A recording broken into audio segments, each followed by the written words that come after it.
Hi, I just watched a video by, I believe it's at Kai, talking about how to go for lethal in One Piece games.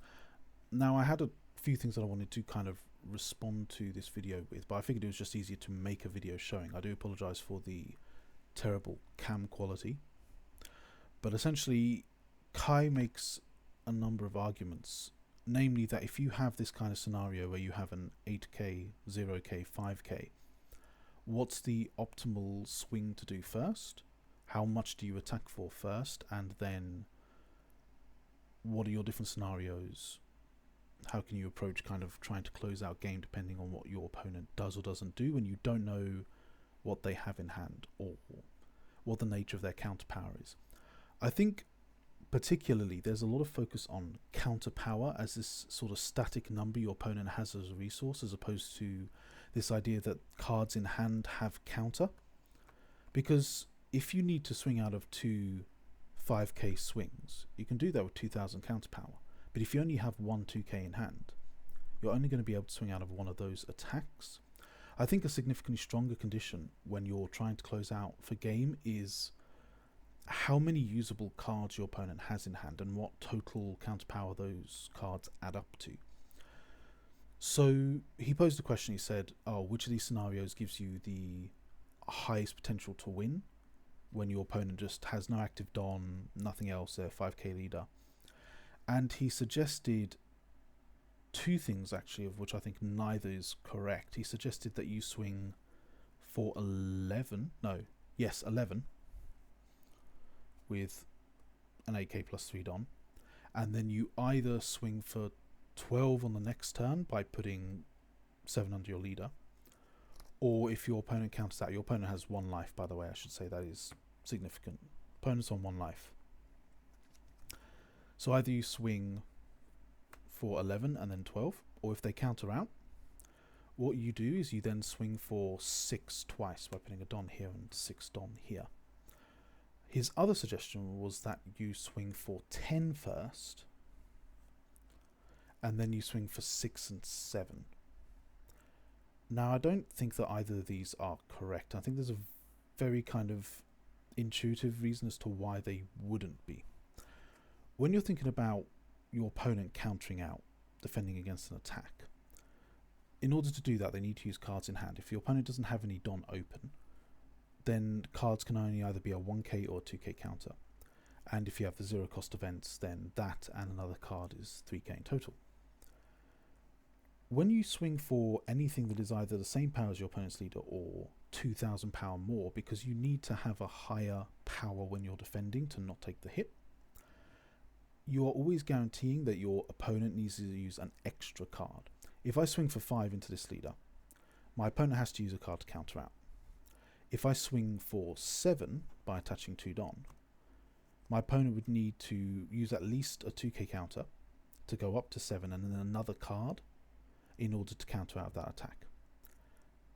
Between those two, at 6k, although your opponent would need specifically a 2k to counter out in one card, they do only need one card in order to counter out of this attack. And if you swing for 6k, for example, and your opponent drops a 2k, there's one less card in your opponent's hand that you don't know, but otherwise they still have what could be any number of 2ks, and you've still got to attack through them. If you invest one more Don here, either they take the hit, or not only do they use 2 cards, but they show you 2 of the cards that they were using, which can be really informative. If they swing out for 2 2ks, they counter out rather for 2 2ks, you know they don't have a 1k that they can spend to just get over this 7k swing, and that's really relevant information. Going back to what was being suggested by Kai, where he was saying either you do 11 and then either 12 or 6 6, or you do 10 and then either 13 or 6 7, is these 10 and 6k swings that, although they require a certain amount of counter power in total from your opponent's hand, will require fewer cards to swing out of in total than, a 10 and a 6 requires 3 cards here to go up to 11, and then 1 card here. If this was the 10 and this was a 6, and they're all 2ks, but making this a 5 and an 11 means you need 4 cards here, and you still need the 1 card here to counter out of your 5k swing. However, even though you could in theory do it with the same counter power, you'd need that in 3 2ks and 2 1ks instead of 4 2k cards. And it might seem that because a 2k, typically there'll be fewer of those in your deck than a 1k counter. It might seem like 4 2ks is harder to get than 3 2ks and 2 1ks. But if you're talking about any limited hand size, unless your entire deck is made up of 1ks, let's say you have twice as many 1k counters in your deck as you do 2k counters, and maybe 10% of your deck is 2k counters, and maybe 20% of your deck is 1k counters. If you draw 2 cards, and you need a 2k in those 2 cards, you'll have a 10% chance on the first draw, and then if you don't already have a 2k in hand, you will then have a subsequently slightly higher than 10% chance of getting a 2k in your next draw. In total, probabilities aren't additive. There's some reasonably complicated statistics you need to do to work out the total percentage chance, but it'll be slightly less than 20% in total, this kind of chance of getting to a 2k in those 2 cards. Conversely, with twice as many 1k counters in your deck, you need to hit that 20% chance in the first instance to draw a 1k. And then when you already have fewer 1ks in deck, and sure you have 1 fewer cards in deck, but because your deck's larger, that'll have a less significant effect. If you initially have this kind of 20% chance to get a 1k on your first draw, you then need to hit a slightly lower than 10% chance to get a 1k on your second draw. Sorry, 20%. But again, because these are multiplicative here, you need to get one and then also get the other, whereas with the 2k you just need either event to succeed. You're essentially going for a 1 in 5 chance times by a less than 1 in 5 chance, which gives you a less than 1 in 25 chance, or less than 4% chance of that happening, even if 20% of your deck is 1ks. If 10% of your deck is 2ks, it's very easy to get a 2k out of drawing 2 cards, or at least significantly easier than it is to get 2 1ks.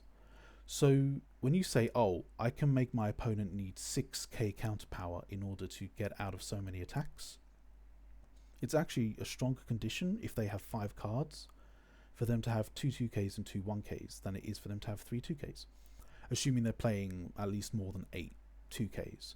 If they're only playing 4, or they're not playing 2k counters at all, obviously it's a very different discussion, but with even just a small 8 to 12 2ks in deck, it's a lot easier to have 1 2k than it is to have 2 1ks.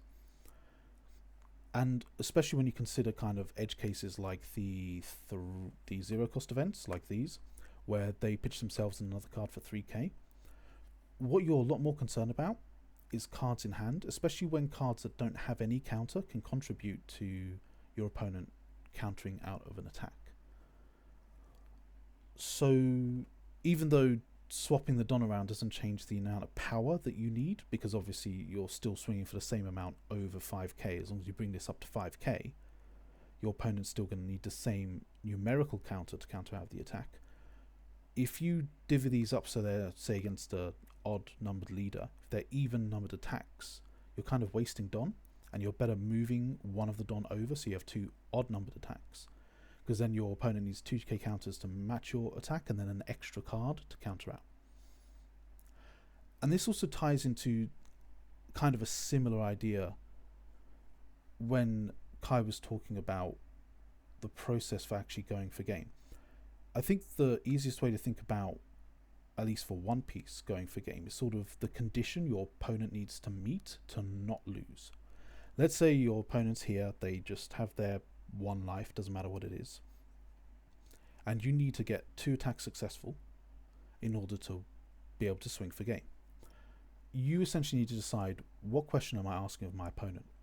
What do I need them to answer for them to not lose? And especially if you're in a position where you don't have life and you don't have counter power in hand, but you have Don, you need to ask, what is the most efficient question? If they don't have any life, I think the most efficient question is you just put 10 Don under your highest unit and say, do you have 14,000 counter power? And if they don't, it's your game. If they have a life, you've got to think about divvying up your resources in the most efficient way. when Kai was suggesting this kind of 10k and then maybe 13k swing, the first thing that screams out to me is that if they can't defend out of the 10k swing at all, aside from the event where they draw a 0 cost event and then they have a no counter card in hand to gain 3k counter, there's no way they can defend out of a 13 swing. Actually, even if they gained 3k, this is 3k higher, so they still wouldn't be able to counter out of it. And that just seems very wasteful. You don't actually need to use a Don there. It'd be much better to place more Don under your 8k, make it 11, not just because it's an odd number. But then it means if your opponent can't counter out of the first hit, they'd need exactly a 2k from their life to be able to counter out of the subsequent 12k hit because you've moved a Don over. And this seems like a much better kind of attack. Instead of saying, oh, I hope they can't counter out of 10k, you say, let's hope they can't counter out of 11k and then they also just don't get a 2k, specifically with one fewer counter in hand than what they need. Because if they had that much counter, they'd counter out of your 10k swing anyway. If they're only missing it by 1k, you wouldn't win that scenario regardless. When Kai is talking about you having this initial attack and it failing, even if you invest an extra Don here, in this specific scenario, even if you invest an extra Don here to go up to 11, Kai's suggesting you should do 10, 6, 7. But in exactly the same vein, it obviously doesn't account for the case where your opponent has specifically a 2k after this attack. But if your opponent counters out here and then only has so many cards in hand, they're going to need either a card here to not immediately lose, or at least immediately take a life and then not lose, or they're going to need to take something off of life and then defend for 2k more on the next swing.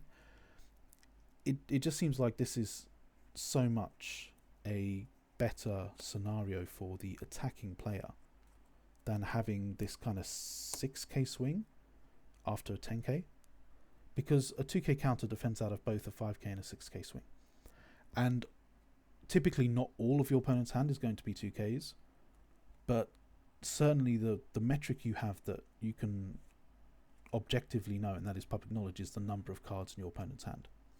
When you're trying to figure out what counter power they do and don't have, how accurate your attack's going to be is just how accurate your assessment is. And you might get the hard read and say, oh, they don't have any counter in hand, so I'm just going to attack them.